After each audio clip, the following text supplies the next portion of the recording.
Estem tots bé? Doncs res, bona tarda. Benvinguts a la Biennal del Pensament 2022 que avui engega i arriba ja a la tercera edició. D'aquí a molts pocs minuts comença en aquest espai el canòdrom que de fet s'estrena com a nou escenari d'aquest certamen.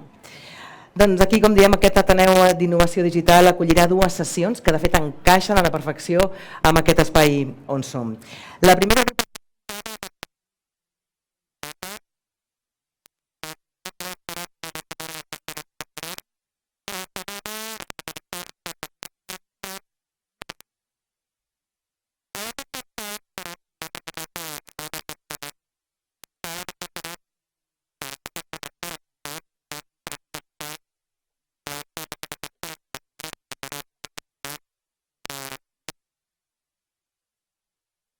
per aturar-nos, pensar, mirar què passa al nostre entorn i reflexionar-hi, imaginar-nos també entre tots i totes quina mena de societat voldríem. De fet, la Biennal se centra en tres grans qüestions, com són l'impacte social de les tecnologies, el concepte que tenim o volem de democràcia i també la ciutat que imaginem. Uns dies en què es plantejaran també alguns dels grans temes de l'actualitat, com malauradament la guerra d'Ucraïna. En definitiva, la Biennal del Pensament és la gran festa de les idees, podríem dir, amb 200 participants, 60 activitats al llarg de 6 dies. Uns dies en què tots i totes celebrem tornar a ocupar l'espai públic. Recordem que la darrera Biennal ho vam fer, però d'una manera molt diferent a aquesta. Recuperem doncs la presencialitat 100% i us animem, ja ho veig, que esteu molt tirats endavant. A vegades passa que us quedeu endarrere, molt bé, perfecte, aquí esteu bé. Dit això, comencem la primera cita d'avui, com deia, amb dades amb sentit, meaningful data. Actualment, a milions de persones al món, usuàries d'internet, se'ns extreu informació personal en tots els àmbits. Dades que són utilitzades majoritàriament en finalitats comercials, en alguns casos, en alguns països, també com a mecanismes de control per part dels governs d'aquests països. Però pensem-ho diferent, què passaria si aquestes dades nostres tinguessin un altre sentit, un sentit social i no comercial? Com serien llavors les bases de dades? Preguntes i respostes que a continuació es debatran i sobre les quals es reflexionarà en una sessió moderada per la periodista especialitzada en tecnologies de la informació i la comunicació, Karma Peiró. Bona tarda, benvinguda. A la qual participen l'activista investigadora Bruna dos Santos i... Hola. I la tecnòloga i directora executiva de Digital Femmes, Ruiz de Alda. Benvingudes a totes, gràcies per ser avui aquí. Benvinguts també a totes i tots vosaltres. Si us sembla, comencem amb el debat. No sé si... Doncs bona tarda, moltes gràcies a totes i a tots per haver vingut. Em fa molta il·lusió estar en aquest acte de presentació de la Biennal del Pensament. Moltes gràcies a l'organització per convidar-me a moderar dades amb sentit. És una cosa que ho deixo aquí i que us demanaré també la vostra participació. Com ja ens han presentat, soc la Karma Peiró. M'agrada definir-me com a activista de dades, perquè fa molts anys que estic com a periodista en aquest terreny de les dades. Tant és així que fa poc més de 2 anys vaig cofundar i ara soc la directora d'una fundació, Visualització per a la Transparència, que és una non-profit que precisament el que volem és obrir dades per empoderar la ciutadania, perquè totes tinguem més poder. Avui, com ja ens han presentat, les dades ho som tot. Ens vam adonar totalment, sobretot a pandèmia, qui no tenia clar aquesta frase que tant s'ha dit de les dades són el petroli del segle XXI, ens vam enterar perfectament el 2020 que era així i ens vam enterar perquè vam fer un ús excessiu d'un munt d'aplicacions, d'eines digitals, del mòbil, en realitat, que recollia tones i tones de dades personals 24 hores al dia, 365 dies a l'any sense parar, inclús quan estem dormides i dormits, allò s'està recollint i això té un significat molt important. I tot això fa que ens perfilin, que es fiquin en unes bombolles digitals i que d'alguna manera ens vagin servint constantment informació per distreure'ns en aquests segons, diria jo, perquè tothom va de boli, ningú té temps de fer res ni de llegir, per tant ens ofereixen continguts a píndoles així molt de titular, molt ràpid, no? Perquè en aquests nanosegons d'espai lliure que tenim estiguem tot el dia mirant xarxes, continguts, etc. Òbviament exagero, exagero, ho sé, ja estan moltes cares, ja les veig aquí, la Carme com exagera. Sí, exagero, però una mica també és realitat, no? Perquè també està en les nostres mans concedir-nos un cert temps, com el que us esteu concedint aquesta tarda, per venir a aquest espai, per venir a aquesta sessió de la Biennal del Pensament i per debatre de com podem millorar entre totes i entre tots aquest món tecnològic en el que ja estem ficats i no hi ha marxa enrere. És a dir, jo vull tornar... No hi ha marxa enrere. És això, anem a fer-ho millor entre totes. Està en les nostres mans bloquejar les nostres agendes, com l'heu fet, i assistir a aquest espai meravellós, el canòdrom, per gaudir i pensar entre totes com avancem. Abans de presentar a les nostres convidades, que més o menys ja us han donat una pinzellada, voldria explicar com serà això. La nostra convidada de luxe, que és la ponent Bruna, ella farà una presentació inicial de 20 minuts i després, amb l'altra convidada de luxe, la Thais, farem un debat entre les dues, les tres, jo preguntaré i elles intentaran respondre sobre què és això de les dades amb sentit, les dades de qualitat, què passa si passem de recollir dades amb qualitat o dades amb sentit. I després us demanaré la paraula. Tindreu micro i espero veure moltes mans, aixecar mans i que sigueu vosaltres els que les pregunteu, les interpel·leu, feu comentaris, el que sigui. Sense més, us presento a la Bruna Martins dos Santos. Ella, com ja s'ha dit, és activista brasilenya digital i és investigadora en el Centre de Ciències Socials de Berlín. Ens ha vingut de Berlín. Estava dient que aquí hi ha millor temperatura que a Berlín i que li agrada més estar aquí que no pas allà, perquè aquí som més afables, riem més, el temps, tot, no? Ella és també membre d'una ONG que es diu, a Brasil, que es diu Coalizão Direitos na Rede, i és consultora independent sobre governança a internet, protecció de dades i drets digitals. Jo dono la paraula i tens 20 minuts, Bruna. Moltes gràcies. Thank you so much, Karma. I hope you can hear me well. And apologies for the English from the start of my talk here. I do wish I spoke a better Spanish, but so far I'm a little insecure about it. But it's good to be in a panel with like two female colleagues that self-identify as activists as well. We were having a chat here now and like discussing how much of activism is relevant nowadays, how much many more of us are self-identifying and how activism is necessary for the world we need for the future. And the idea for me today was to talk to you a little bit about some of the regulatory approaches that Brazil is taking towards use of personal data. And maybe just to get the conversation starting, like maybe you can raise your hands just as a question. How many of you think you have autonomy over the data that's collected on you from by social media platforms on you? How many of you think you have autonomy over all of that data collection? Just raise your hands if you feel like you can control or even like set limits to, okay, I have one hand. Yeah. How many of you would like to have autonomy over that?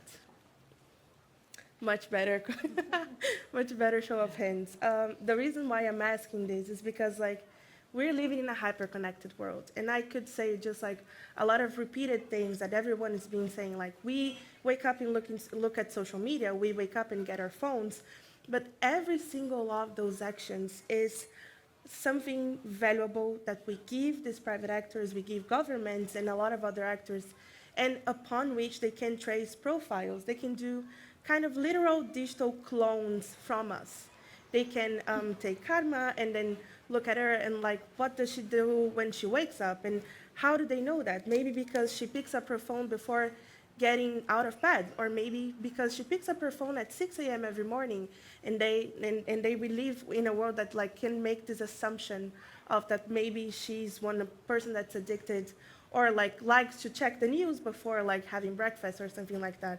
And all of this is very valuable because when we discuss our relationship with the internet, we're not just talking about mental health. We're talking about us as assets to this digital economy. We're thinking about a part of economy that's made and shaped around the value that our data gives to these platforms. And not just the platforms, but for government as well. Companies like Meta, companies like Twitter, or even like shops online, they collect data about markets, political positions, shopping habits, gender, sexual preferences, which party would you vote, which party will I vote late December, now that we're in the middle of the Brazilian election. So all of this feeds into this digital clone that I just kind of referred to, that's used to kind of like predict our preferences and under which of the societal boxes we can fall within. All of this data is available because of that. I had a picture here that I plan to show, but it's fine, which is Mark Zuckerberg as the data accumulator. Is one of the pictures that was taken from the hearings, the Meta hearings at the US Congress, when they portrayed him as a data accumulator because of the nature of the company. And to continue this chat about the companies and so on, it's important to mention that all of our consumptions and all of the things we feed them, it's going to end up in some place at some point. And maybe this moment for Zuckerberg is relevant because it kind of shows us the worst case scenario possible, which was the scenario after the Cambridge Analytica situation, where all the information that was collected upon us internet users was at some point attempted to feed into like further influence or general attempts to influence the electoral scenario. So this was not just for directing content about parties, but also to try to overturn kind of a general selection or a general preference around one or two candidates. So that's also why it's important for us to mention that all the data that we feed these platforms with is not just economic, but it's political as well. It's an attempt to control our political decisions, but also at a later date, if you're a woman as well, it's also can be seen as an attempt or can be used as an attempt to control our bodies. Which contents do we access? Like, we have had like so many cases in the past years of female faces being input into like deep fakes, women being portrayed as porn actresses just because they had their faces available online. Michelle Obama was one of them. So these are just like yet another example on how data can be abused and can be misused to set more control over what we want, what we do, and how we behave on a day-to-day basis. Like, I also come from Brazil, which we're known for many nice things, like mostly samba, carnaval, caipirinha, I don't know, football for the ones who like it, but lately we have been known for Bolsonaro as well, which is the bad side of things. Like, and Bolsonaro has had a few connections with Steve Bannon, this political consultant, also involved in the Cambridge Analytica scandal. And I'm really glad we don't have the presentation because I no longer have to show you the faces of these old white guys, which everyone is kind of tired of seeing. But the reason why I brought this to the discussion is that we have seen, especially in the Brazilian context, ever since 2018, more and more attempts of using the digital sphere, all the political discussions on the digital sphere as a space for also trying to control and manipulate all voters and so on. So ever since 2018, elections in Brazil, they have been marked by stronger influence on social media, more specifically WhatsApp, and nowadays Telegram, which is why Brazil was discussing a block to Telegram a few years ago. And the reason why also we tend to talk about legal frameworks or regulation or even legislation towards the data protection or the digital space is because it's not just about protecting users, but also protecting our democratic systems, our elections, and much more important and broader kind of view things that are relevant to us. So ever since Bolsonaro got elected in 2018, this was also a good turn in Brazilian history because it also represented kind of a stronger will from a lot of parties, including politicians, to regulate WhatsApp, to regulate social media platforms and private messaging apps, which were parts of this kind of environment that were no longer regulated. I think it's important to mention that Brazil is a country with more than 145 million internet users. We have a lot of people online. We are seen as one of the key markets for the digital economy. And we are also known for one very good tradition that is the multi-stakeholder governance to the internet, which just means that we pray and we hope to get everybody on the same table to talk about the internet and to set politics for the internet. So we have had, ever since '95, this multi-stakeholder committee for discussing like public policies and policy recommendations for the online environment. That's kind of, it's a good mark for us as well as when did all the discussions about the internet they started. Other than that, ever since the 2000s, we have been discussing some regulations. We have an access to information bill, which is the one that's the one that's responsible for defining personal information. It's the main place or one of the earliest places you saw the definition of personal information. That could have been the beginning of a digital agenda setting for the country. Right after the Access to Information Act, we also approved the Civil Rights Framework for the Internet, which is a bill responsible for establishing rights and duties for individuals and corporate users, business, and the government. This was also a really relevant and interesting multi-stakeholder approach to setting the rights, to telling everyone what should they expect from the internet, what should you ask from companies as well, what is the responsibility for governments in providing access to the internet. So the Civil Rights Framework for the Internet is also relevant because of that. And at a later date, in 2018, we approved our own data protection regulation, LGPD. Sounds like LGBT. We like it sometimes. And the LGPD is one of the, it's the core text, the legal text for setting the rights, the legal basis, the do's and don'ts for data processing, who can do it, who shouldn't do it, and also for setting some further responsibilities for all the actors involved in this. And the reason why I'm mentioning that is that whereas in 2014, it might have sounded that the Marco Civil was a good and interesting exercise in the Brazilian scenario for discussing a bill of rights for the internet, we kind of continued the tradition for setting this digital agenda. Just discussing the rights and the obligations was not enough. We needed to develop that. And I kind of feel that this is continuing right now because we got the basic test, and then we got the data protection one.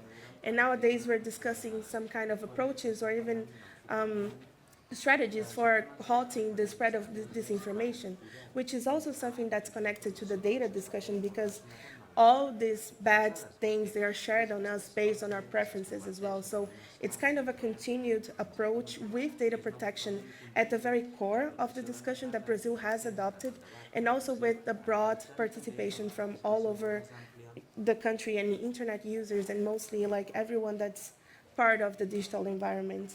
But maybe just to talk a little bit about the scenario, I think that prior to 2014, we didn't have any specific regulatory framework.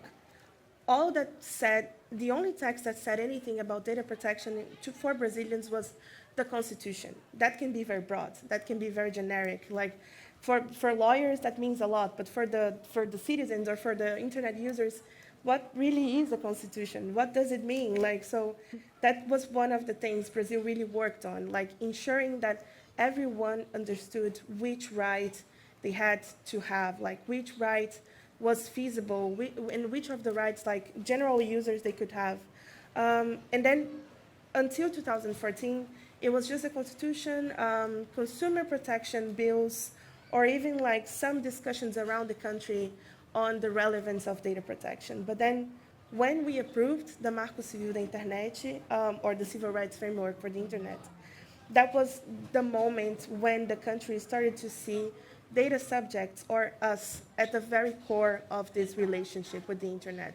We were the ones responsible for saying which rights did we want. We were the ones responsible for accessing governments, accessing politicians. And the reason why I'm saying that is because Marco Civil was a regulation that was constructed through public consultation.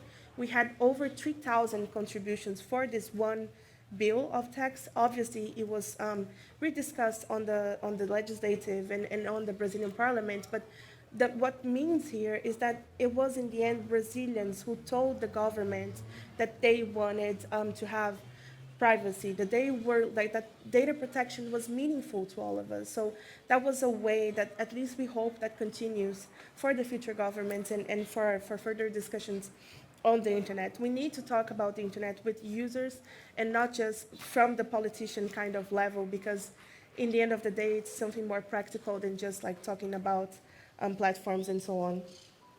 And moving on maybe to the LGPD or the Brazilian General Data Protection Act, I think that talking about privacy and data protection framework is also discussing what kind of internet do we want for the future generations. Do we want something that's super invasive? Do we want to open and pave the way for governmental abuses into accessing our data? Do we want to expand the cases for data collection, both for companies and governments? The answer for all of that is mostly no, right?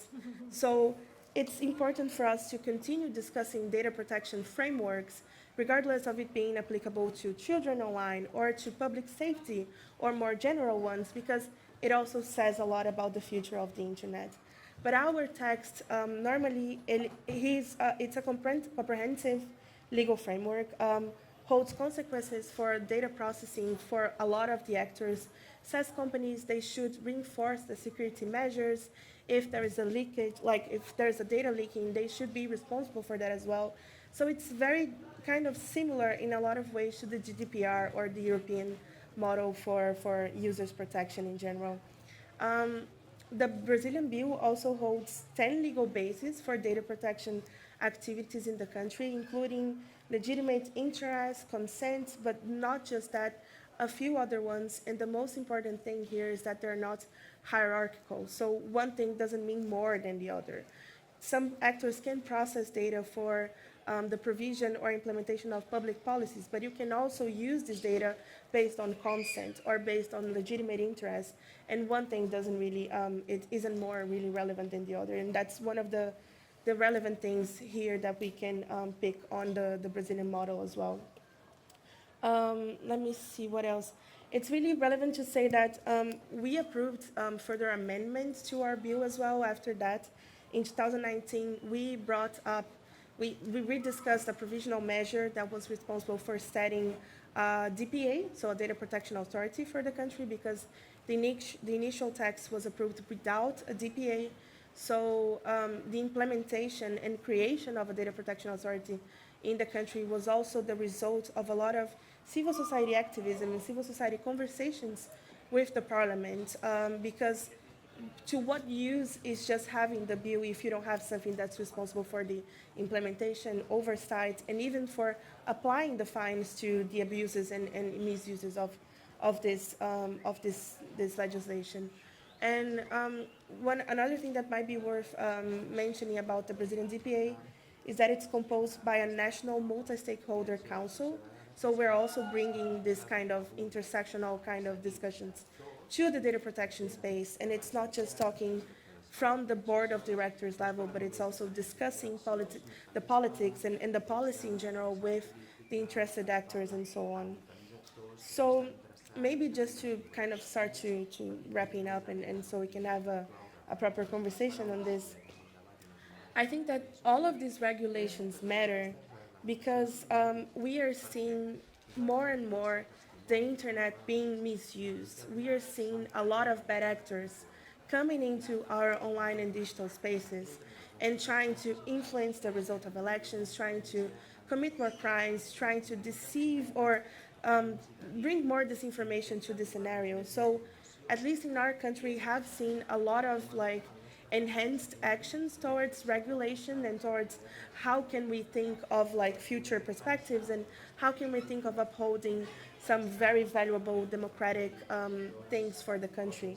And ever since, we have seen a lot of discussions on data and fake news and intersection with data protection and things like that. But these regulations also matter because despite all the regulatory frameworks, we continue to see deep fakes happening. We continue to see women being deceived online, and also we continue to hear a lot of bad things about our bodies and what we do. We continue to see LinkedIn offering positions for white males from Europe instead of people of color, instead of women, or even instead of Latin America. So we continue to see all these platforms using our information to cause more harm. And it's not like we can all exist in the same space, but it's important for us to acknowledge that some of the actions from these platforms, they can cause harm and then continue to cause harm. And we can talk about elections, we can talk about offer of positions and so on, but they need to be perceived as something not necessarily positive, because all of these algorithms and all of these online systems, they are designed to offer us things based on one perception that's normally not from the places where we come from. It's normally from the places where these companies are residing at. So that's one of the main things we normally bring up on this scenario in Brazil.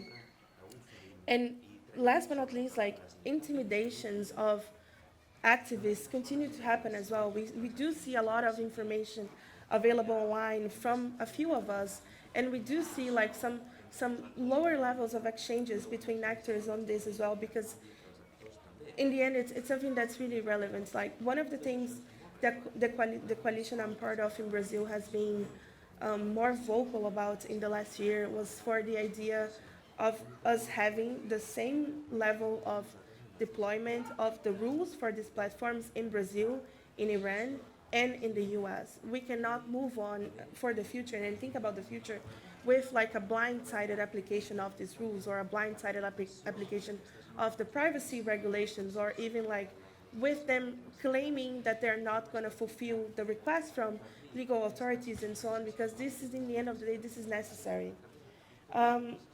And I guess that all of these discussions, they have been shining a light into a new ethos in society in the latest years. Like, nowadays, things like bias, discrimination, and other abuses, they're no longer okay. We don't get to, like, we hear less and less people saying, oh, but it's fine. Facebook is kind of an American company, so it's normal that they don't understand how Brazil functions. No, it's not. Like, they're using a lot of our data.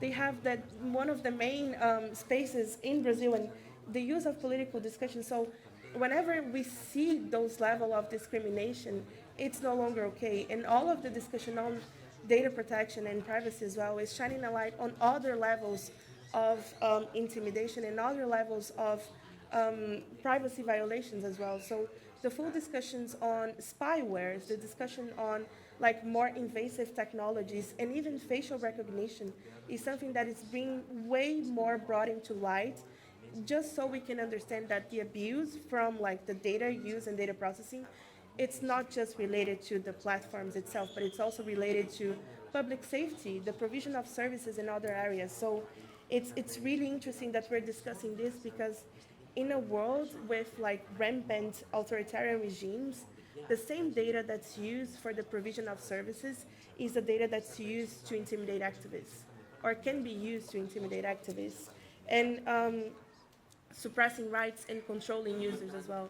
And this is no longer okay. So maybe I can just wrap by saying that the enforcement of data protection frameworks and the fight for privacy rights, they are not just to protect the users from micro-targeting, let's say, as a good example of like directing political content that's specified for each user, but it's a strategy for the future. Safeguarding privacy and data protection rights, it's part of a consistent strategy to the conservation of our democracy and democratic systems and institutions.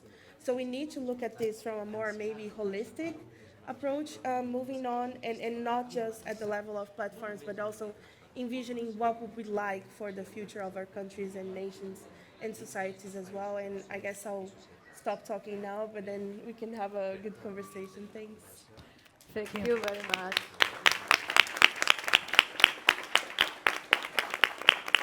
Thank you very much, Bruna. Very interesting. He anotat unes quantes frases que I ella ha parlat wrote some ideas. You talked about activism. Activism is important for future. I think that this is a great idea. Activism really made us to move on. We need to take into account what really happens. What kind of the internet we want to leave for the future generations? Are we worried about the future generations? She also talked about responsibility, transparency, and democracy. Three concepts that we use many times today, but let's see what's the real meaning and how we keep these concepts alive if we really want democracy. I'd like to give the floor right now to the next speaker. What a pleasure to have among us Dr. Ruiz Alda. She is a legal advisor. She worked in several teams in digital projects since 1999. She's working for many years in the technology sphere. She's the director and founder of Digital Firms. It is a non-profit organization fighting for the women presence in the technology environment. She's also the coordinator of the Data Laboratory for Gender Perspective, GenderDataLab.org. How are you, Thais? I'm great, thank you. What a pleasure. Thank you very much, Karma. We always make fun about this idea because we are internet lovers from the last century. We love the internet.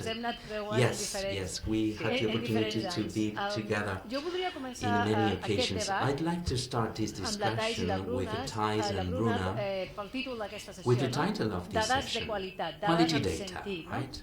Data with a purpose. Data with a purpose, with a real sense. We need a purpose to protect our democracy systems, as Bruna mentioned.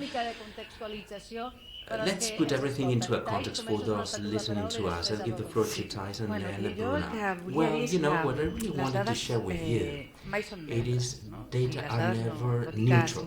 Data are never neutral. Maybe data could seem objective, but they are not neutral. We can analyze, and I'd like to say something that, you know, you talked about so many ideas and I got lost into my own presentation. But I think that it's important to make a previous idea, because at the beginning of the internet we had self-regulated entities at the beginning of the internet.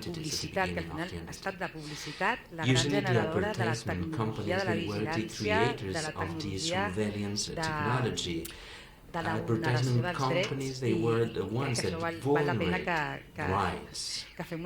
So let's think about it. Let's think about it, because in the offline world, advertisement has been always regulated, always legislated. How is it possible that we weren't able to transform this regulation, this legislation, these rules that must respect democracy, so minimum elements, because the Constitution, as you said, it's a very broad act, but in the end of the day, we have some rules that need to be understood. How this was not possible today? We're working... Llavors, bueno, al final, tot aquest poderio, aquesta economia digital ha generat una indústria tan gran que ara jo no m'ho sé de memòria, però podríem dir que representa un 20%. I don't know the percentage of the GDP, but it's huge. Tot això a sobre s'ha basat sobre les dades. Everything based on data. Personal data, profile data, always trying to create profiles, right, to foresee the future about our actions. Entitats privades, d'empreses. Una empresa és una organització que el que té és ànim de lucre by default.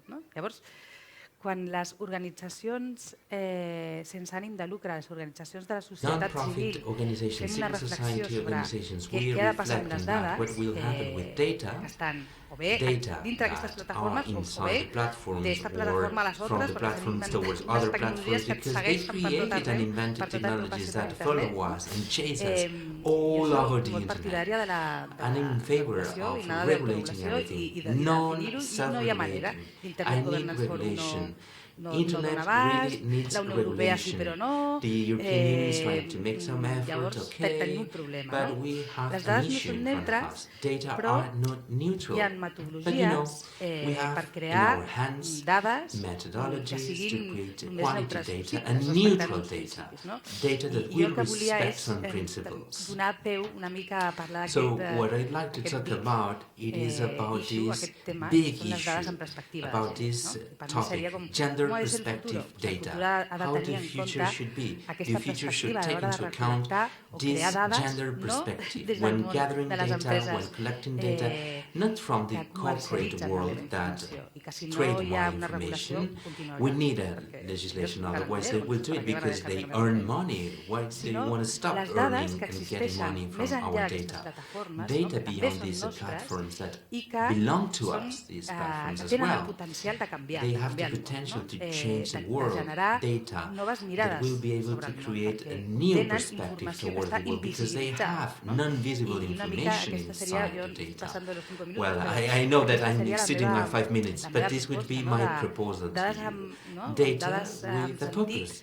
doncs les Data dades with amb a sentit sense. del futur han de ser les Data dades for the future. interseccionals, les que ens The permeten intergender llegir la data, the ones that realitat allow d'una manera us més to completa. read No és el reality mateix in dir a que much more holistic les manner. dones It is not the same to say that són women assassinades, que are el killed, 58% de les that dones 58% són of women assassinades are per killed les seves parelles by their i male per les partners exparelles or o former en l'àmbit partners domèstic, perquè in això a ens domestic dona molta més informació. environment. Una mirada en This perspectiva de offers gènere more sobre les information, dades gender ens perspective obre through data la that realitat. really No? I opens això és el towards que a new nosaltres fem reality. des This is what de we do Digital Pens i el from Digital our Català. foundation. M'ha recordat, This made me quan think has parlat de about la something when tecnologia you de la talk about vigilància, surveillance una frase que technology. em va donar, It made me va think regalar about a la Renata sentence Ávila, that que és una Renata altra Ávila, which is also activista a very strong actualment que activist, lidera la Open she's the Knowledge leader of Foundation, the un Open país Knowledge sense Foundation. ànim It de is lucre, a i la vaig non-profit entrevistar fa molts organization. anys I i had an ella em va interview dir, with her many pensàvem, years ago, o and sigui, she en told l'origen me, d'internet, no? at the Creiem que beginning of the estàvem internet, construint she alguna told cosa me, we col·lectiva, thought that però vam acabar sent esclaus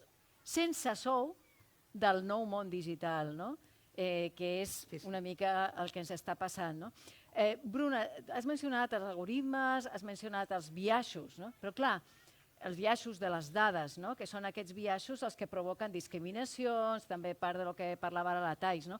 Però clar, els is biaixos mentioned, but these són kind of molt biases, difícils they de are very detectar difficult to perquè ni detect, tan these sols biases. podem Very adonar-nos a tricky. vegades We que are not existeixen aware aquests about the biaixos. existence of Sempre these biases menciono que in plural. hi ha un I always científic de dades, mention en that Ricardo there Baeza is Lleis, amb el que a explica data articles scientist, que ell Ricardo sempre Baeza. diu He els wrote biaixos some són com articles and she els said that the prejudicis en les biases persones. are like Tots els prejudices tenim, of people. We all have però no ens prejudices, n'adonem. but we are Digui not que no aware té about prejudicis, prejudices. que And if you say that you don't have a més. prejudice, maybe you have more El mateix, prejudices no? than it. Quan This is what happens with biases. When algorithms, they are neutral with dades data and estan data, biaixades, però many of the si data are desenvolupes biased. algoritmes, But the és ones molt difícil de que developing se n'adonin. algorithms, they are Tenim not molts aware casos about the que biases. s'han We have comès many discriminacions, cases that were very probablement discriminatory, Amazon and o el probably govern holandès Amazon o or el the govern Dutch britànic government no or the volien British discriminar amb els algoritmes government, que they van didn't posar want to a la seva discriminate empresa with o a the la algorithms societat, that i no they obstant created. això van causar However, mal a they col·lectius, caused no? load Per of aquestes pain in discriminacions. many Jo volia preguntar collectivities due to com ho this fem, Bruna, discrimination. no? What I can també we quins do, altres Bruna? perills And also, veus what are en the aquesta future recollida dangers de that you dades, can no? see Que when we abans gather mencionava and no we només a les collect data, plataformes, sinó not only altres through recollides platforms de but dades que also potser through invisibilitzen other col·lectius, non-visible dones o altres collectivities such as col·lectius. women and many other Com ho fem organizations? per How millorar can això? we make an O quins improvement altres in this perills sense? veus primer i després com ho fem per millorar? The funny thing is that when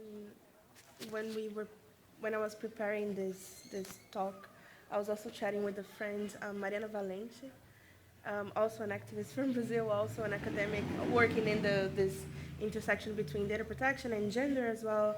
And Mariana was reminding me that Brazil started discussing access to governmental information before data protection. So for a long time, based on our act, a lot of information from beneficiaries of governmental programs, especially one that's dedicated to like lower income people, mostly women who were the chiefs, like the core of these families and the ones bringing the money. All of this data was available before we could discuss a data protection regulation proper from the country.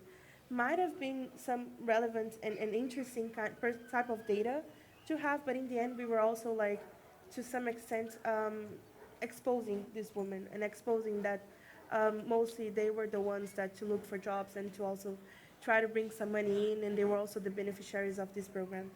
How, when we talk about discrimination or biases through algorithms and so on, it's mostly talking about decisions that are being taken based on statistics or data or information that we provide these actors. And maybe one very clear example of algorithmic bias is when LinkedIn, let's say, when LinkedIn offer jobs for white male guys from the US instead of like people of color in other parts of the world. That's a very clear case of algorithmic discrimination. A good way to control that is to try to push for frameworks that discuss transparency for these platforms as well. To try to understand what does Facebook's, Meta's, Twitter, LinkedIn's algorithm, they work to try to achieve more levels and better levels of transparency reports from these companies as well is a good way of addressing this problem, or at least to try to understand to what extent this problem goes, because we have been talking about this a lot, and to some extent the data about the algorithms themselves, they're only available for organizations or academics that are already hired or like funded by these companies, and they all have to sign a non-disclosure agreement. So they're not allowed to talk about the problems and the issues of these algorithms. Like, so that's one of the ways to me to push for more transparency for these platforms, not just at the algorithm level, but also at the level of understanding to what extent do they comply with regulations, to what extent do they take down content based on these regulations, or how would they how many requests for data do they comply on a year basis? And I know some of this information is already available, but we need to streamline the access to this information to make this more available for more people and not just those academics that are funded and not allowed to talk about it. So I would say it's one way of starting to solve the problem. So you said more transparency. I was listening to you, Bruna. I do agree with you, Bruna. Totally agree with you. I belong to a foundation that works for transparency. It is very tricky and complicated because this means that all of us here in this venue, we need to think about if we are visiting this site, are they fighting for transparency? Do we know what kind of algorithm? So we need to get into this game. We need to make this step forward. Otherwise, we are only clicking that we accept without being aware, right? And Bruna, who's got the total and absolute control of all data? No one dares to raise a hand. Well, neither we dare to raise a hand. So let's put forward something. How this database should be. Inclusivity, feminist, anti-racist. You have loads of examples. So you go from theory to practice. To go from projects that you have and also that you were able to gather. La clau està en la recollida de les dades, no? Ella deia la transparència, però com, i tu també has mencionat la recollida de les dades. Explica'ns, Thais, exemples o com hauria de ser. Sí, jo també, totalment d'acord amb la transparència. Ara contesto aquesta pregunta, però és que m'han vingut una idea. Jo crec que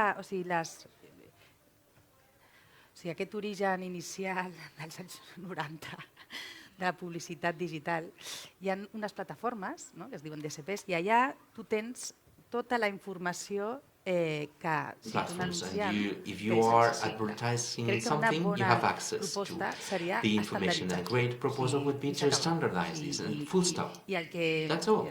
Try to standardize and to regulate this. We could standardize everything. I remember in the 90s when everything began and everything related with the bioethics, you remember genomics, and all the international community said, no, we cannot tolerate it. cannot tolerate that. So we are now in this moment in time. It's very similar to that moment. We must say no to many things. It's not tolerable that Facebook has data of girls that are pregnant, that want to abort, and due to the new US legislation, Google has to offer this data. They are tracking all this data of these girls. What a crazy world we are living in, right? We cannot tolerate, we cannot allow this, and we have to do it through activism. Well, this is on the one hand, and on the other hand, databases, to have less biases, they will have some characteristics and features. The pilot has a checklist. Before getting into a plane, you have to check this. 1, 2, 3. Check, check, check. Okay. This is what we should do when we create these databases, which are interconnected, taking into account gender, the origin of the individual, the age, the place, and in the end we have a discrimination due to the place we live. So, I think that there are 5 or 6 features that should take into account these elements. How can I get this database? How can I gather this data? Yeah, it's complicated, but today data science and technology really allow us to have loads of information and to process this information without having a huge supercomputing center at home. There are many software that really allow us to process this big data. Why I was talking about this, I don't know. I got lost. Well, data collection. It's not never complete 100% with this intersectional checklist, but yes, we need measures, how to count with the collectivity that allows you to create this database, and how we could create these frameworks, right? These working frameworks. In the end, this is something basic. This is something that we need to know since we are children when we want to create this data collection and to create data. This is basic to me. We made a work together with digital frames, DADES. I think that she's amongst us in this conference. And we wanted to show male violence, and we wanted to have inside a framework with the data that the legal authorities in Spain have. We cannot know many things, but once you get the data and the spare data, and if you have like a methodology which is an adequate one, you can compare and you can know that 8% of all crimes that are produced in police stations are due to male violence, which is shocking to me. What are we doing? Right? Why don't we solve this male violence in police stations? Or that girl from Córdoba 2 days ago, I don't know if you read the article. It is a girl that through a system that it's called BIENNAL, it is a system that detects the danger that you are suffering because you are living and suffering a violent situation. She went 4 times to a police station and the BIENNAL said no. This BIENNAL, which is a system that predicts danger based on the data that were collected through questions. We don't know who created this BIENNAL, but it is not complete at all, right? I'm always giving the example of the BIENNAL because the BIENNAL never works, and as a consequence, we have many girls and these traumatic situations, which are very painful, so we should work together, what you mentioned before, right? In the end, in Brazil, the government created like a body, a legal body, like a marco legal, a framework, right? And they call all the expert community to know the data that will include these intelligence systems and what do we have to ask, because maybe the policeman has no idea, has no clue. Because 3 hours for this girl in a police station answering 2 questions, well, we need to find a solution, we need to put into practice fases el més correctament amb un methodology, checklist i un with estàndard. a Hi ha checklist, estàndards, hi ha with un munt a d'organitzacions que estan standard. treballant. There are many organizations working. We need pressupost, political will pressupost and les also persones. budget. We need a I budget tres, for that. completar And aquesta estructura de also to dades complete amb els this data experts i structure víctimes with all the de la experts situació. and Són victims les que of més this saben. specific Em situation, veient because they are afectada the i ones that igualment know, en yes, altres casos. the impacted Bruna, people. And Bruna, quins tell altres us, exemples ens pots other explicar examples that you will per share fer with això, no? us Aquestes to bases make de this dades, possible, aquesta to create recollida de this dades més inclusiva, més data justa, més collection that will be feminista. fair, more feminist, and more inclusive. I guess also when we talk about this databases, like we need to start with the kind of basic assumptions, right? Technologies, they are discriminatory by nature. So one way, like we need to look at these new technologies, databases, data collection, or processing activities by understanding that some of these technologies will try to continue perpetuating the existing inequalities in society. And that's a fact. That's not just like something that's debatable. It's there. So maybe one way of doing that is it's try to have a fair and collective discussion about the use of these databases and how should we have like redress or remedies to these biases and societal biases that are embedded in the conception of such technologies. And when we say that, it's not just because it's mostly developed by men or developed in a certain part of the world, but also because we bring together with us in every space that we go to the societal biases that we are all subjected to, right?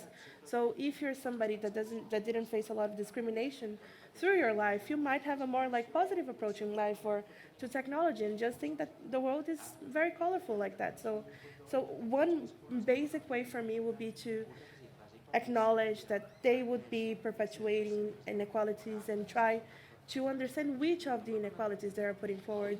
And maybe just as an anecdote as well, like we are having the elections in Brazil now, and one of the candidates for the São Paulo governor position, he was like on a debate this week saying that the police body cam system is intimidating policemen.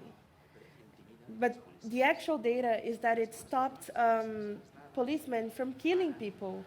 So the way he interpreted the really valuable information we had was that, oh, policemen are feeling super intimidated, whereas the black community in Brazil is no longer being as skilled as they were before because of this really interesting remedy that is the body cam that like can help collect some more information and activity for the abusive police forces in Brazil that are known for being abusive. So there's always two sides to the discussion as well. Like we can go towards the approach of saying like don't collect any data, which I don't think it's the case anymore. We just need to think of how are we actually doing it and for what reasons, and to try to have a broader conversation with society, technologists, politicians on how to redress the imbalances and problems in society. So, yeah. Fa la sensació de que... We do have the feeling that we have a lot to do, right? We have a lot to do, a lot of work to do. Well, we cannot generalize. Each and every case will imply detecting connectivity that suffer discrimination, and to include it when create new algorithms and when we'll be assessing new data. Well, I told them that I had 3 questions for them, and I'll offer the floor to them. But okay, I'll skip that because you talk a lot after my questions, and now I'd like you to talk. I'd like to give you the floor. Everything that we said, that they said, do you have any ideas? Would you like to add on something? Do you have any question for the 2 of them? The moment is now. Raise your hand. There is a mic runner, and it will be more interesting if they answer to your comments. And if you don't have questions, I do have more questions for them. Hello. Hi, this is a question for Bruna. Do you think there is any country that would be a model to follow in data privacy act or laws? Any country we should follow? Yeah, like any country you would say this is a model to follow. A model. In terms of more protective frameworks, I think GDPR, Europe is I mean, for obvious reasons, it's a good example. We also bears data subjects at the very core. That's also one of the reasons why Brazil has taken a similar approach. And I would say any country that's trying to develop this conversation between not just legitimate interests or any of the legal bases, but also having the users as part of the conversation and having consent as one of the legal bases would be one of the good ones to follow. Both GDPR and the Brazilian regulation, they talk about the principle of non-discrimination as well, which can be a good kind of highlight or a buzzword to looking into other regulations. But I would say, the model you guys have here it's a rather interesting and protective one. Might have caused some burden or pain for companies or anyone doing the compliance, but what matters in the end of the day is that the data subjects are being the ones protected. So yeah, I'll go with that. Maria, tenim una altra pregunta? I have a question for both of them. In Spain, we have a law of transparency, and in that law, the government should active advertising their policies, their data, how they spend the money, and so on. And we don't use this data. We need data journalists to show us this data, and the government have the open data, but the transparency portals are not so developed nowadays.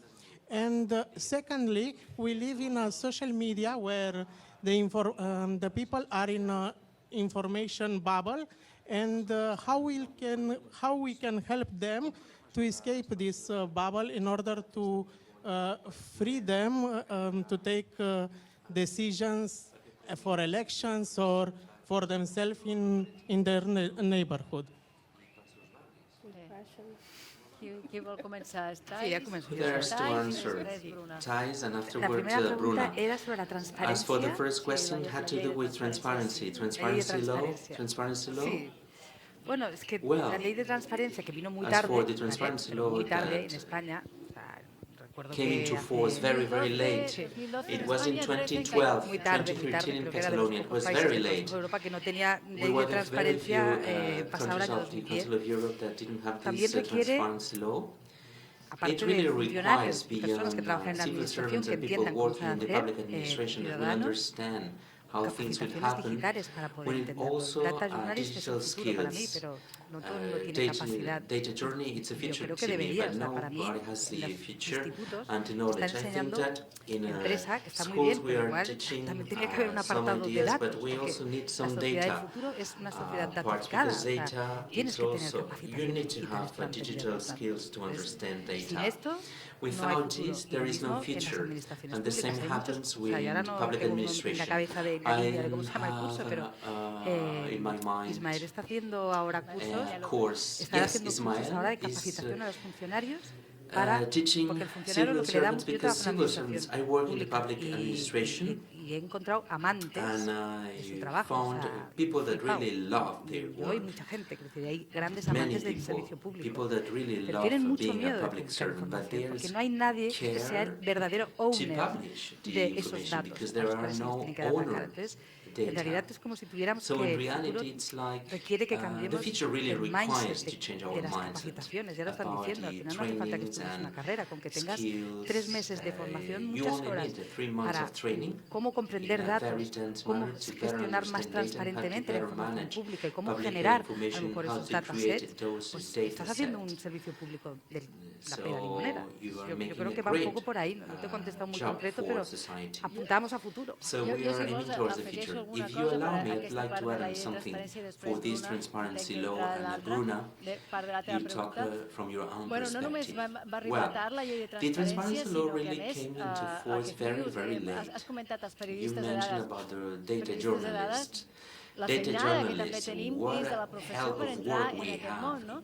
to get into this una que world. fa 10 anys va començar I amb els began primers 10 years ago. actes o esdeveniments de I periodisme de started dades as i one of encara the ara, first no, la feinada data journalists. sort de la gran It was quantitat very de dades hard. que ha generat la Thanks Covid i to que això ens ha COVID fet data and many posar-nos, other però data made us to be sempre, more i això t'ho diu també la prolific gent and more d'intel·ligència artificial productive, and que people working analitza les in dades, AI, cal una people assignatura, que és el que estaves assessing data. esmentant, We really need this data subject and literacy this knowledge. des Data de literacy primària, since perquè the ja no primary passi years, això, o sigui, no because podem estar we amb cannot aquesta tolerate this incertesa, anymore, this por kind of uncertainty aquesta that we edat, no? suffer Vull dir, during ni this podem age. dir, ai, We no entenem de cannot dades say, a certes... we No, és don't que les understand dades ens data. estan entrant a No, totes data hores are i hem de getting saber into què our és lives això, no? Saber com every respondre, hour. hem de saber... We need Com a to mínim, understand no estic what parlant de really saber estadística, means. d'analitzar I'm dades, not sinó talking estic only parlant about de tenir statistics aquesta and how consciència to que assess si data. We es need fica to des de have primària, better ja les noves awareness. generacions ja no And since the estaran en primary aquest years, neguit, no? otherwise the future generations will I ara et suffer deixo tu, this Bruna, perquè kind of anxiety. And now you have the se floor, Bruna. m'encenc.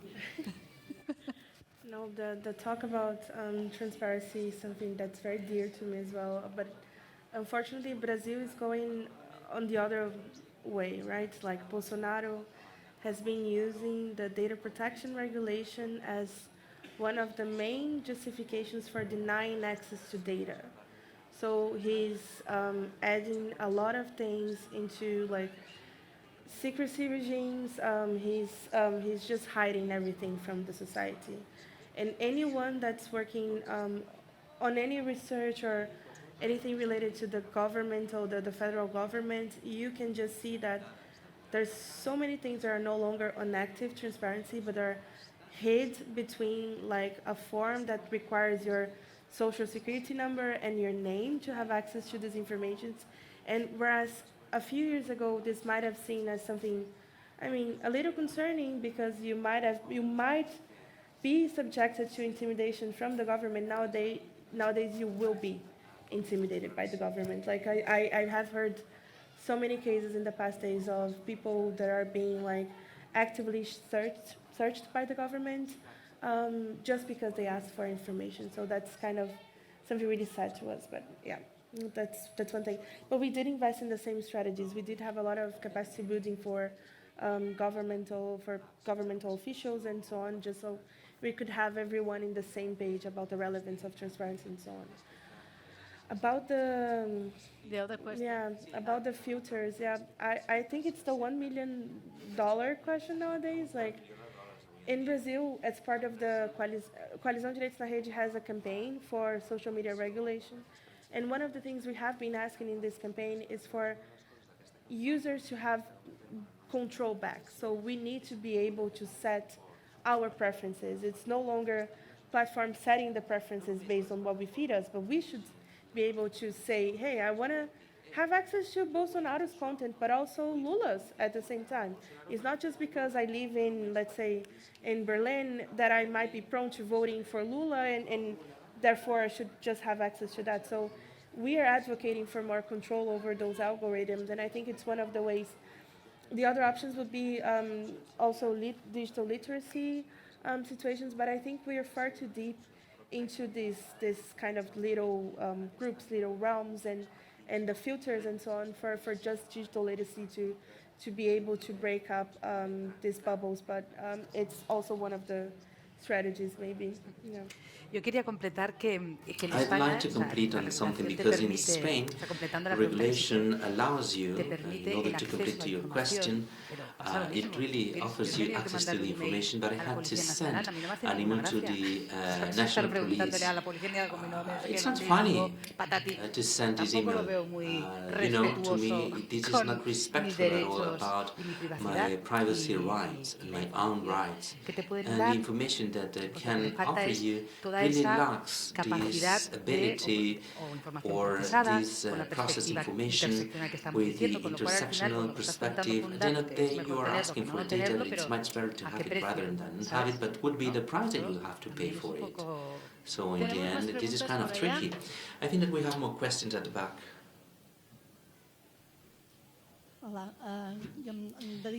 Yes, I gather and collect data from the Barcelona municipality. So I work as a data collector in the municipality of Barcelona, and we try to respect as much as possible, not to get into this world, because we have to respect people's rights. Now, we offer our data in a very easy manner, and we from the municipality of Barcelona, we have surveys that are very expensive, very expensive, to take into account information that will include diversity, inequality, so on and so forth. So this kind of debate, it's very difficult from a public administration perspective, because today we are gathering data, collecting data with the means that we have in our hands. Our colleagues, they ask for data about what happened today. If we could know how many people will be in the next conference, how many men, how many women, how many of you will go to another event of this biennial, will help us when programming. And we don't use it because we respect you, right? And we, from the public administration, we must respect the right of people. Where is the limit to it? What can we do? What a great question, yes. I believe in transparency. I believe in transparency. I respect transparency. But if you allowed us to follow you during these biennial days, to know what will problem in the future, it would be great to us, yes, but we must respect you. I don't know, what do you see? You know, in the end, you are answering to your own question. We know each other. It's a pleasure to see you again here. What a great question, because this really happens, these kind of contradictions amongst the need to legislate and to control and the need to make things happen and to make things in the future. It really happens in the health system when they collect data to make algorithms to create new diagnoses and for predictions and forecasts. These are very delicate data. You talk about the people's participation in this festival. We cannot compare with the health system. And this will happen more and more in the future. I like to give the floor, but let me finish. Because today it's a great moment in time. Because we are thinking, think about these issues, about these contradictions. 10 years ago, we didn't think about it. We didn't stop and think 10 years ago because technology was not accelerated as it is today. Today we talk about ethics, we talk about transparency, and this made us to question what we really want to say when we say transparency. What's the meaning of transparency? It's a great moment to reflect on that. How can we create this transparency? If you let us know what is the purpose of the data that I am giving to you, and if I have an email that will send me a link to all your data analytics from the data that I gave you, maybe I'll trust you for the future being, right? In the future. If you never tell me, if you never give me a link where I'll see the results of what you collected from my data, and it's only for you, for your personal, for you not, for you as a city council, municipality, me as a citizen, if I don't see it, maybe I won't offer you my data, because data are my data, are personal data. Yes, in the end, it's a trust issue. Yes, it is a trust issue. After everything we're witnessing and all the treatment that we have in the private sector, in the end, well, I don't know. But let me just mention something. A very impressive case. Justice, public administration. There is a court number 10 in Buenos Aires, a criminal court in Buenos Aires. They are transforming all the cases that go into this court. They create anonymous data that are personal data, those data that, and they publish in a data set format. I said to myself, wow, this is kind of tricky and very risky, can you imagine? So any mistake in the procedure, you will unveil very intimate information. But there are some cases, to me this is the future. Who is making things very well? This, that, and this association, how are they processing data? How are they digesting data? How are they identifying this individual? What's the proportion of costs and benefits? Maybe it costs millions and millions. Maybe data processing, it's not convenient enough. But creating anonymous data and how public administration should deal with personal compartia jo information quasi to en un servei convert públic, this into diguéssim, a no? public Jo crec service, I think that it really és un camí deserves our molt attention. interessant, It's a que hi ha d'haver-hi good way. confiança, que hi han We d'haver-hi should uns factors create que trust. han We de, need some diguéssim, factors estar a l'altra banda, that i et dono les dades should perquè be on the other side. I'm giving you my data because I trust you. If I don't trust you, well, municipality for social services, great, but for traffic fines, no. I'm not giving you my data, right?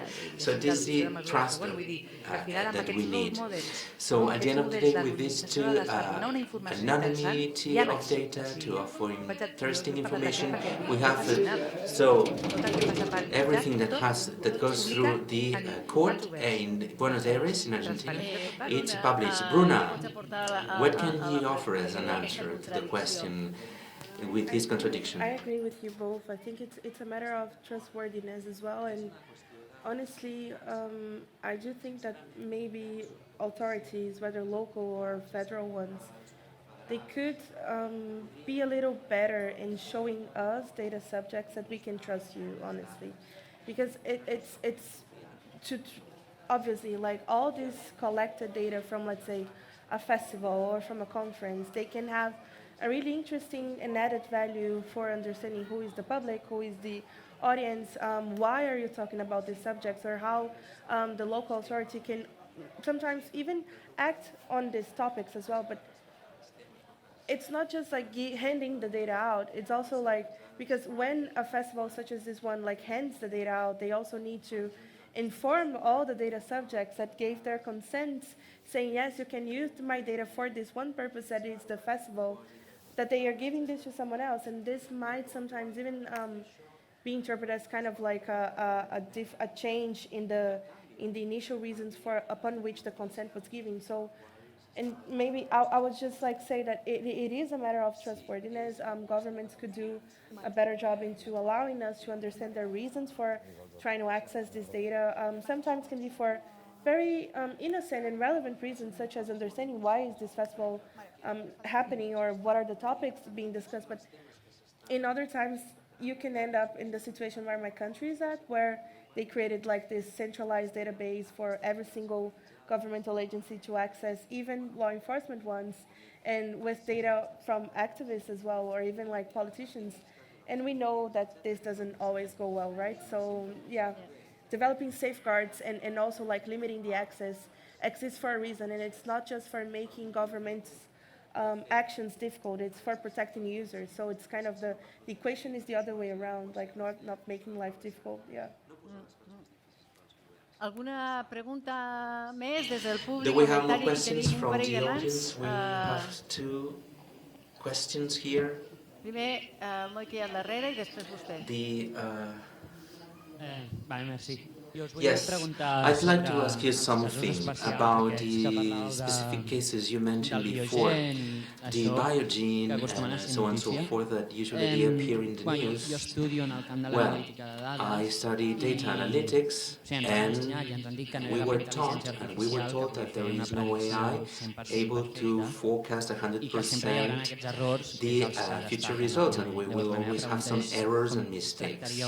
So how will you deal with these mistakes and errors that will have an impact in society, and what would be your proposals? Thank you.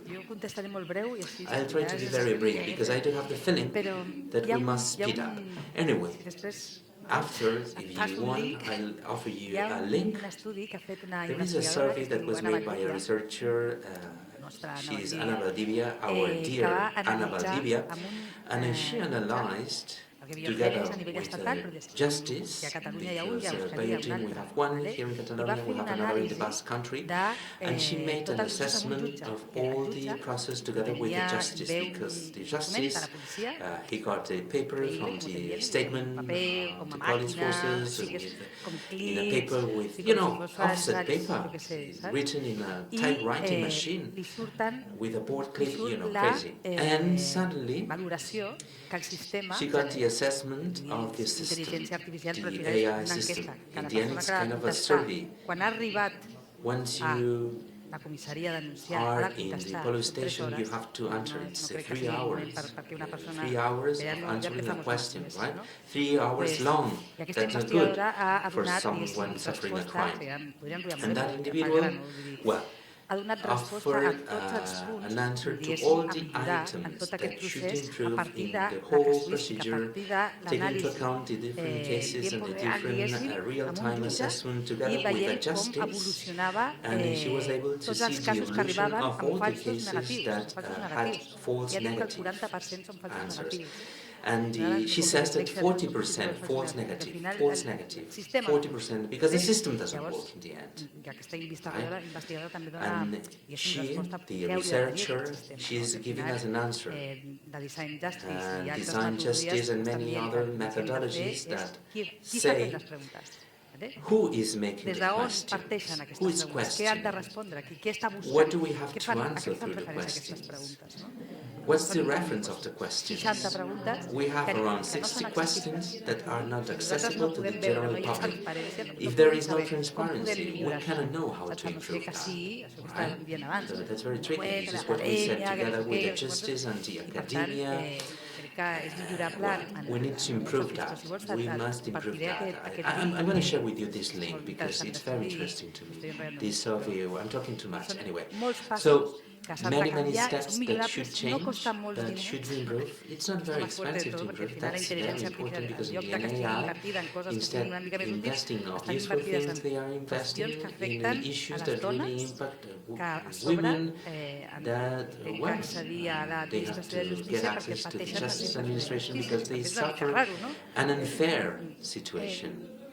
Bueno, jo Well, només dir-te que has let me fet la pregunta tell you que tocava that també you en made aquest a tema, perquè és very molt complicat. important question La and it's resposta very DADES ha complicated. donat un exemple The d'un answer cas of molt concret, TIES, el BioG, it's a very saber specific que, case through aquí BioGen. a Catalunya també des You de fa must know molts that in anys hi ha Catalonia for many, algoritmes many que years we ajuden have a la algorithms that previsió help en to els have a sistemes a les forecast presons through per a la reincidència jail criminal and i per prison la reincidència systems criminal if juvenil. there Fa are, molts anys que això well, s'està aplicant aquí i criminals en that molts repeat altres some països. crimes I here en and in l'àmbit many judicial other countries aquest, and in però the legal després hi ha system un and Ruiz, in many. es diu aquest? How's the Sabri, name? pel We have the juvenil Sabri for i- young i crimes, ara no em ve al cap and el- the other one, I don't remember the name of the algorithm. El risc canvi. Yes, risk can be, per risk les can be presons per adults i el for SADI prisons, per adults, juvenil. Hi ha and molts. El problema és que there are many no algorithms. sabem The que problem is that existeixen we ni don't sabem know quan that they una dona exist, va a la and we don't comissaria know que se if li when està a woman aplicant goes un to police algoritme. I stations aquesta és that la qüestió. Parlem de she's transparència, applying però an ja algorithm. We talk about a algoritme. transparency, I but if you don't podria know that there is influir an en la algorithm that will decisió, have an en la influence presa de on the decisió, decision-taking aquí process for your final aquí ja, situation, well, you comencem know, that's malament very amb la tricky and transparència, però that's good. hem It's d'acabar, a i aquest transparent senyor tenia una model. pregunta. I think that you had Que potser another Bruna question. pot We need to respondre. stop, but maybe Bruna could answer this final question. Maybe in our vocabulary, in our language, we must update. Please, if you can speak closer to the mic, maybe we must update our language and the words that we use, because we always talk about, and with two verbs, two kind of verbs. And we live in a three-dimensional perspective. It's a threefold situation. Maybe in our language we will include another verb that expresses movement, going towards, because your colleague said, well, we should move on. So we need this new verb, the exercise to get on moving in our language, to create new associations and to be more specific when defining situations and algorithms, right? We really need this new verb tense, moving on. We need a new structure, a new mindset. We need to get deeper in the language and to make language to be three-dimensional, right? Three-dimensional, not bi-dimensional. We have the matter, the non-matter. So we should create to make an effort for get better communicated with three.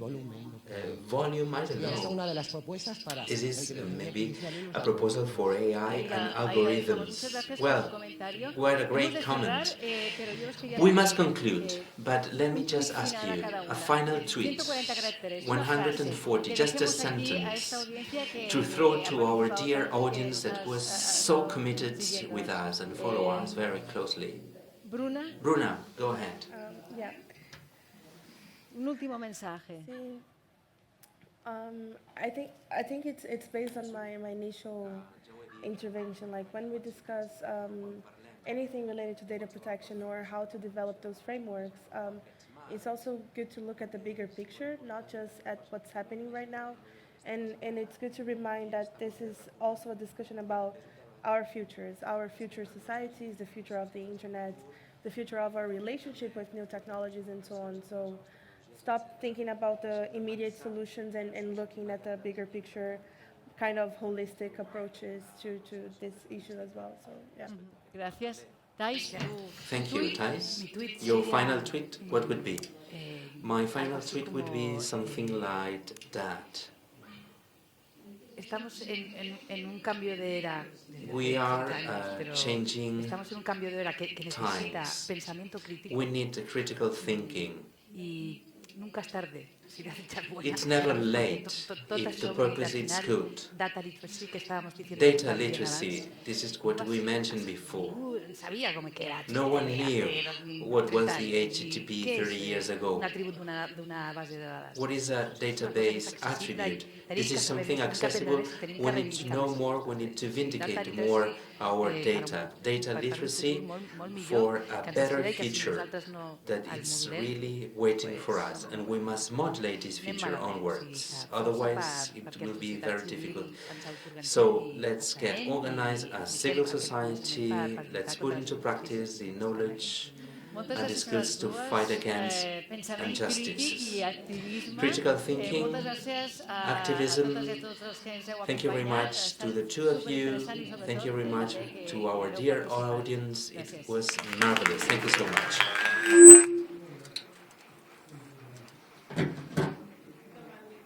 Gràcies a tots per haver vingut. Esperem que hagueu gaudit d'aquesta sessió aquí en el Canòdrom sobre com la tecnologia afecta directament a la societat. D'aquí uns minuts començarà la segona sessió aquí en aquest mateix escenari. A reveure els que marxeu i els que us quedeu, doncs això, espereu un parell de minuts per veure en aquest cas ciència i obediència. Fins ara.